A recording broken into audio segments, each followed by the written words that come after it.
The problem with this demand is that it is the craving of the injured ego as well as injured bodies of the doctors on strike. Every side in the confrontation between doctors and the West Bengal government wants justice. It is a demand that is being kicked around like a football in the playoff for the clinching goal.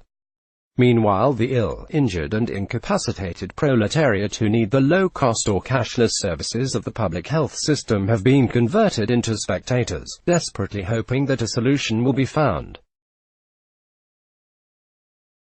The doctors, junior and senior, working in public hospitals or in private moth-eaten or plush establishments in West Bengal and across the country, are like a tribe, bound together by their induction into an elite order of knowledge and practice that bestows on them the power of being almost omniscient.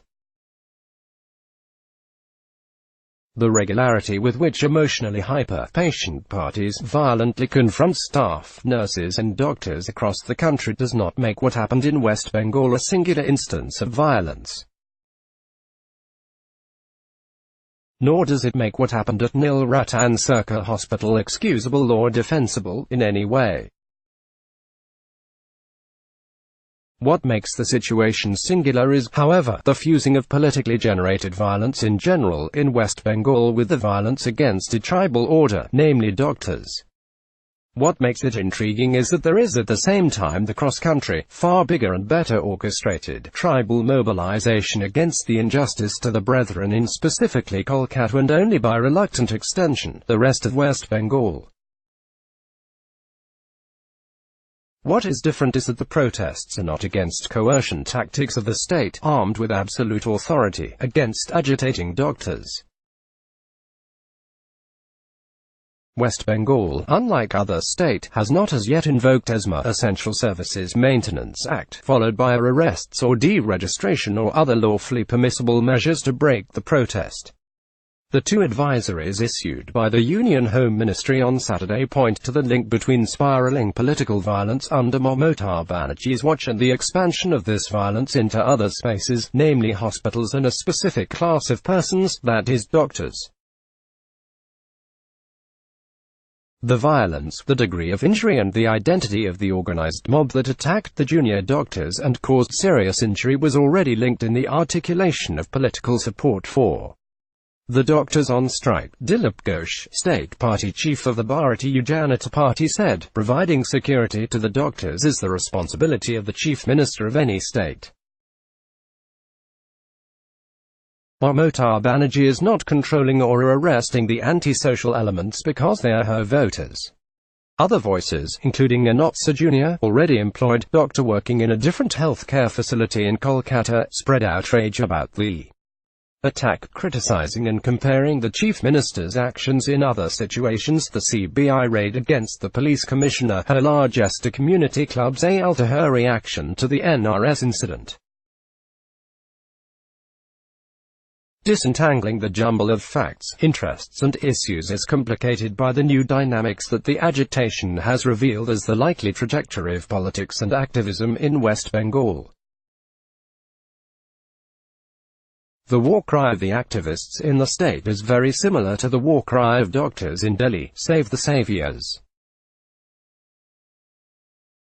It reeks of exceptionalism, converting the entirely natural demand of the junior doctors at NRS into an elite mobilization as a backlash against proletarian pampering by the Mamata Banerjee-headed government. An aggrieved and disillusioned upper crust is hitting back at Ms. Banerjee. They are either disappointed or disapprove of the ways in which she has mobilized the masses, empowering and including what was once the fringe and making them pillars of the establishment. Part of the inclusion is what the BJP consistently attacks, Ms. Banerjee's politics of appeasement of the Muslim community at the cost of the majority community. The same intelligentsia had in 2007 lined up for Ms. Banerjee when she fought the Communist Party of India Marxist-led Left Front on the Singhu Nandagram land acquisition issue. The faces are the same: Aparna Sen, Kaushik Sen al. This suggests that the Save the Savior slogan of the doctors is part of a bigger call, Save the State, because it has been overrun by the Trinamool Congress recruitment of overindulged wastrels vividly captured in Ms. Banerjee's invitation to unemployed Bikate Chele to join her party. The welter of voices has not succeeded entirely in drowning out the anguish of patients and their families who need urgent attention in the public hospitals affected by the doctors' agitation. But these other voices are not part of the lineup that is demanding an honorable solution to the problem, the first of which is that Ms. Banerjee should dump her ego and visit the site of the violence, NRS. The problem with this demand is that it is the craving of the injured ego as well as injured bodies of the doctors on strike. Outbreaks of lower levels of violence have happened across West Bengal since the NRS incident. The 6-day strike has meant hardship, death and deteriorating services in public hospitals in the state and across the country.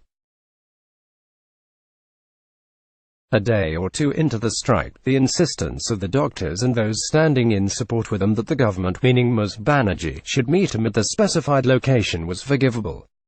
Tempers were raised, feelings ran high and the shock of the encounter was recent. 6 days on, the insistence on NRS as the only place for the meeting with the government and only with Ms. Banerjee is worrying. Reaction, resistance and retribution are acting against restitution of normalcy. The efforts of senior doctors, all of them eminent professionals, have failed. The agitation has escalated to the level of an all-India movement by doctors and the union government against Mamata Banerjee. The mobilization is, notably, not all doctors against all random episodes of violence by the public and government hospitals and even private establishments. It is not all doctors demanding safety and security at the workplace. If it were, then Ms. Banerjee's announcement that all demands have been met and the state is putting in place measures to make the workplace safer should have been seen as a cave-in by the government and the intermediate steps to get back to work would have been taken. The rejection of her invitation to talk suggests the agitation is about more than doctors concerned about the safety. It is a mobilization by forces determined to deliver a backlash. Let's block ads. Why?